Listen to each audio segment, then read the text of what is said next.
అట్లా చెన్నై వెళ్ళాం. ఓకే. చెన్నై వెళ్ళి అక్కడ ఎవరు తెలియదు. నా ఫ్రెండ్ ఏడుకొండలని ఉన్నాడు, మేమిద్దరం వెళ్ళాం. వాళ్ళ పిన్ ఉంది అక్కడ, ఓకే. వాళ్ళు ప్రొడక్షన్లో చేస్తారు. వాళ్ళ ద్వారాగా పట్టుకొని ఒక పిఆర్ఓని కలిసి, ఓకే. ఆ పిఆర్ఓ గారి ద్వారాగా నేను అసిస్టెంట్ డైరెక్టర్ జాయిన్ అయ్యి, ఇక అక్కడి నుంచి స్టెప్ బై స్టెప్ ఏం రత్నం గారు, మోహన గాంధీ గారు, ముత్యాల సుబ్బయ్య గారు, శరత్ గారు, బి గోపాల్ గారు, సురేష్ వర్మ, పోకురు బాబురావు గారి బ్యానరు, ఎయిటర్ మోహన్ గారి బ్యానరు, బి గోపాల్ గారు, సురేష్ వర్మ, ఇలాంటి మంచి మంచి డైరెక్టర్స్తో చేసామన్నమాట.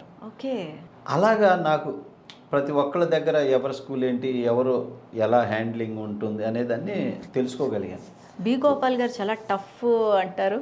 లేదు లేదు, ఆయన ఎంత మంచోడు బి గోపాల్ గారు. అసలు ఎప్పుడు కూల్గా ఉంటాడు, అసలు టెన్షన్లో ఉండడు. అంటే ఆయన స్టూడెంట్ అంటే ఇంక చెప్పుకోకర్లేదు, ఏం ఆలోచించక్కర్లేదు. మనిషి చూసినట్టుగా ఉండడు, బట్ సినిమాని మాత్రం బిగ్ స్కేల్లో తీస్తాడు.